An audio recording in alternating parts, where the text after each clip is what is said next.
the third switch. Throw it at Kay! Throw it!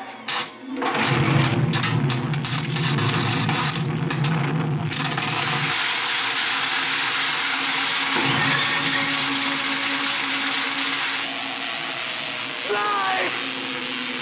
Lies, do you hear me? Give my creation life!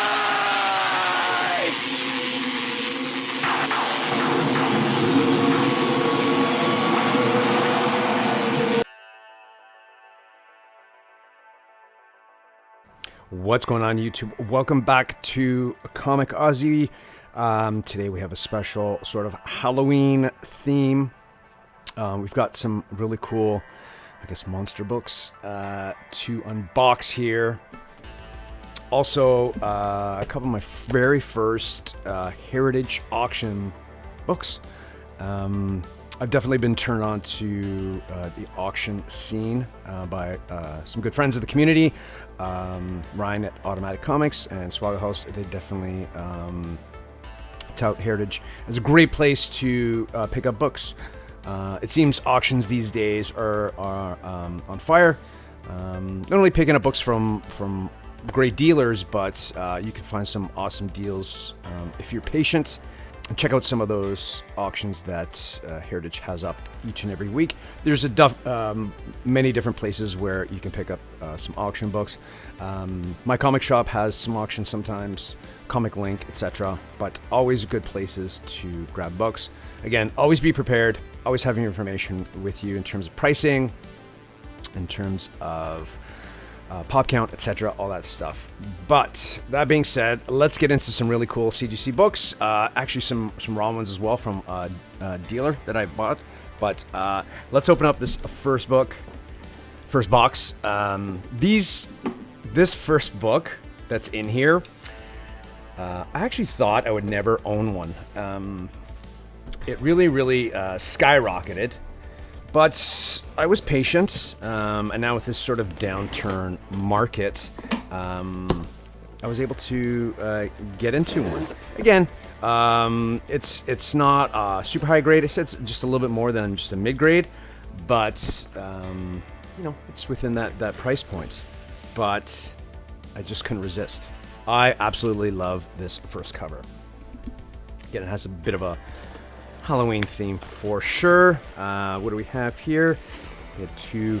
By the way, this is my first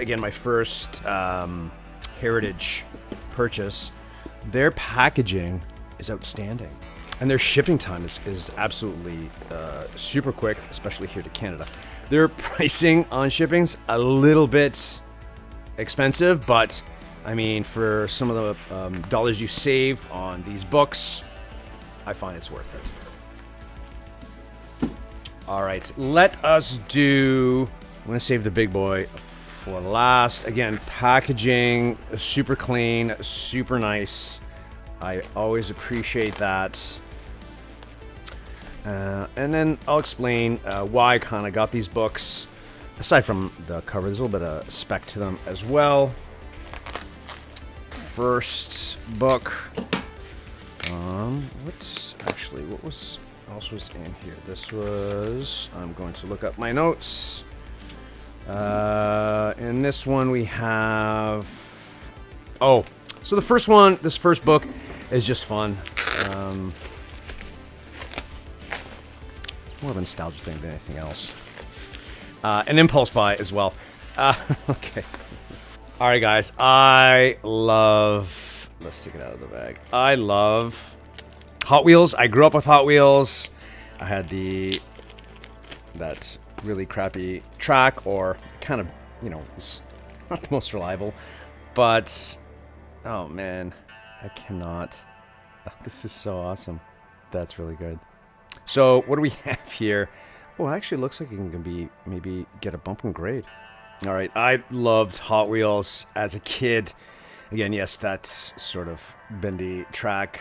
I played with it for hours in the basement of my house. I just thought it was a fun book. So it's Hot Wheels number 4, 7.5, a Neil Adams cover. That's just kind of fun. That's pretty cool, right? I just love that. I love these, that sort of the floating faces, everything's squared off. Has a little date written on it, but that's kind of cool. 15 center. Anyways, I thought it was kind of fun. So just hold on to that. Anyways, let's get into this book. I'll open this, and then I'll open that other package of the 4 raw books. Sorry, my bad. Again, packaging is just outstanding. Love it.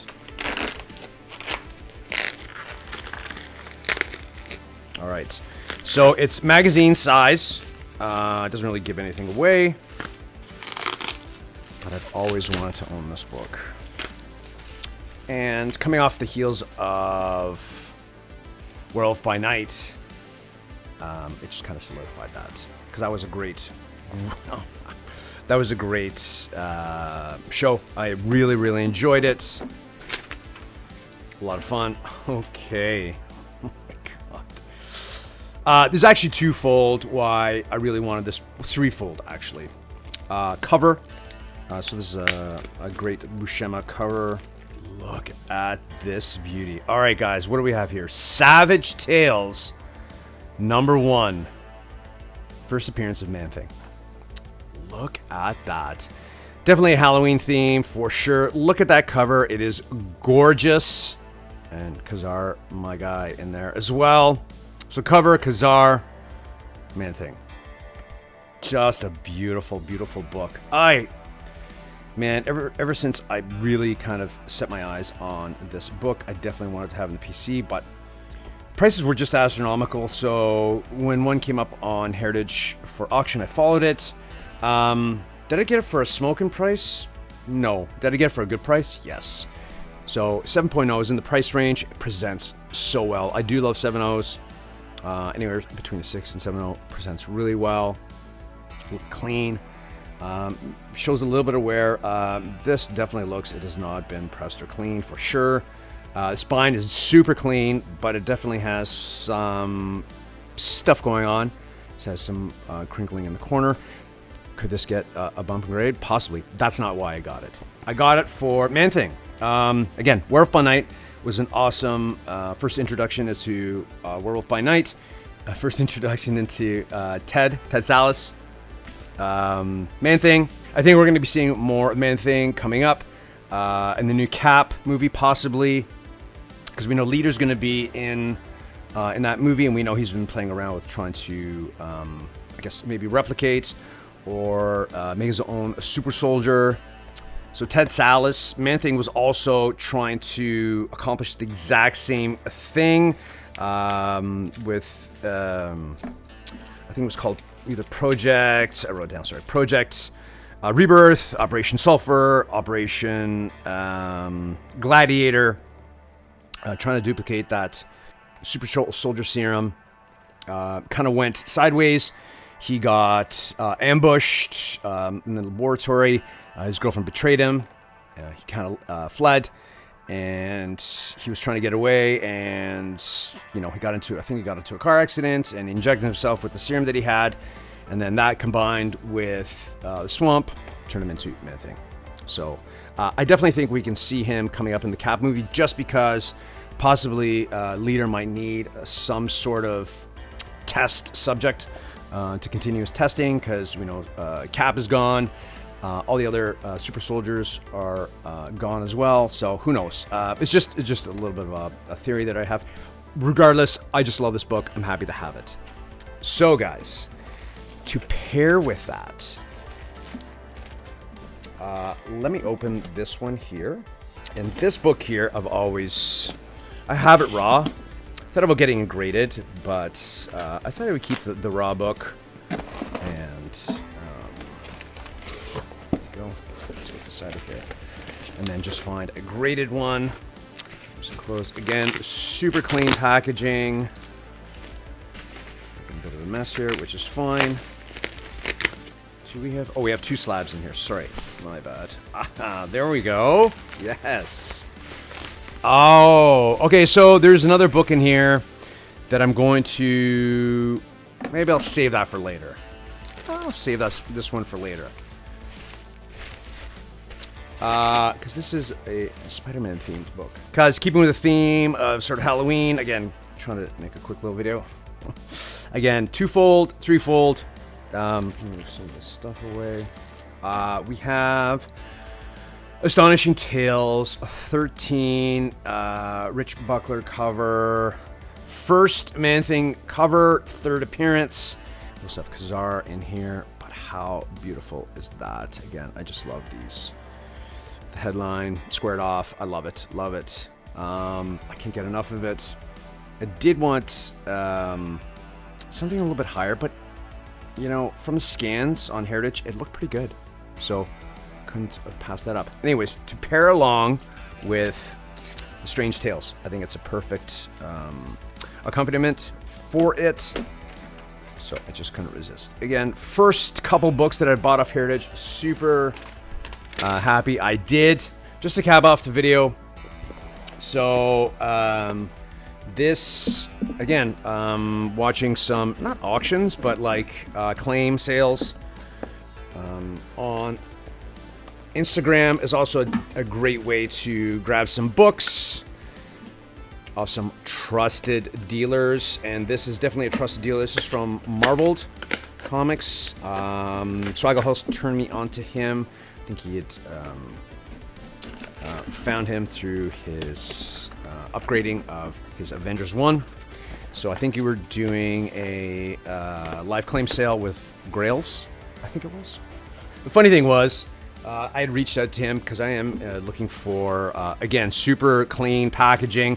I'm looking for an Avengers 1, probably at around 2.5 to 3.5 grade. So I reached out to him after the claim sale, and he's like, oh, I'll keep an eye out for you. He's like, oh, by the way, here's your invoice. And I actually didn't remember because I was just caught up in everything.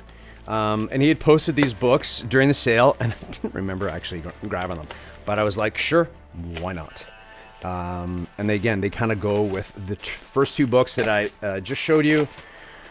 So super excited. Again, I'll mention the date actually because it's kind of important. So, first appearance of Man-Thing. This was May 1971. And some of the books in here sort of related. Lots of bubble wrap. It's okay. I go through a ton of bubble wrap anyways when I'm packaging up my whatnot sale. All right, guys. What do we have here? So we have some Man-Thing books, but we also have some DC stuff in here. I'll put the links below to everything, to Heritage, to Marveled, whatnot, to give everybody a shout out. It's a ton of fun grabbing books off of them. Oof, there we go. Okay, I forgot about that one. So there's a book that has nothing to do with Man-Thing or this other character. What do we have here? It's very well packaged, so let's get this stuff out of the way. I will fast forward through that. All right, so we also have here, I guess it was the ongoing first solo, first in title, Adventure into Fear 10. This is a beautiful copy. He definitely undergraded this. Adventure into Fear number 10, Gary Morrow cover, first headlining Man-Thing. Sorry about that. This is just a gorgeous, gorgeous book. I love it. Again, headline, square. I just love the way that's set up. Word bubbles. I just can't get enough of it. I love it. Anyways, to go along with those other Man-Thing books. Now, I'll show this one here. I've been looking for this book for a while. It was pretty good, clean copy. Anytime I've seen this, it's either been beat up or crazy priced. So, I actually forgot I got it in this lot. First, we have Captain Marvel, Marvel Superheroes 13. First, Ms. Marvel. That's a super clean book. That's not what this video is about. We're keeping it on the horror theme. All right, guys, let's finish things off. Oh, man. I thought they were signed by... Oh, well. I thought they were actually signed by Mr. Wrightson. Len Wein signed these. He's the writer. But that's still pretty cool. What do we have here? I still love these Bernie Wrightson covers. Swamp Thing 1. Look at that. Nice little signature. It does come with a COA. And then we have, this is one of my favorite covers. Bernie Wrightson covers. Swamp Thing 9. Look at that beauty cover. Again, COA. So, two very similar characters. Man-Thing, Swamp Thing. Man-Thing, May 71. Swamp Thing, I think it was July 1971. Len Wein writing. Bernie Wrightson, Jerry Conway. We know first appearance is in House of Secrets with that Bernie Wrightson covered as well. But guys, just can't get enough of this. Anyways, some horror themed, some scary creatures, but just happy to have all of these in the PC now. Man-Thing, Adventures in Fear. Oh my god. Astonishing Tales 13. I love this. It's actually my first magazine slab. Savage Tales 1. Man, look at that. Little horror theme for the channel. Anyways, I'll upload this. Tomorrow is Halloween, so I just wanted to film this quick little video. Some fun stuff. That's it for today. I'm going to save that ASM book for later because we have some stuff in the works. Frank Castle associated, Frank Castle themed. You can probably get a guess what that book is. That's it, guys. I hope you have an amazing day. Hopefully I'll have this posted on Halloween. Happy Halloween. Hopefully get out and enjoy festivities, and that's what I have for today. Hope you guys, again, have an amazing day, and I will talk to you soon. Take care. Cheers.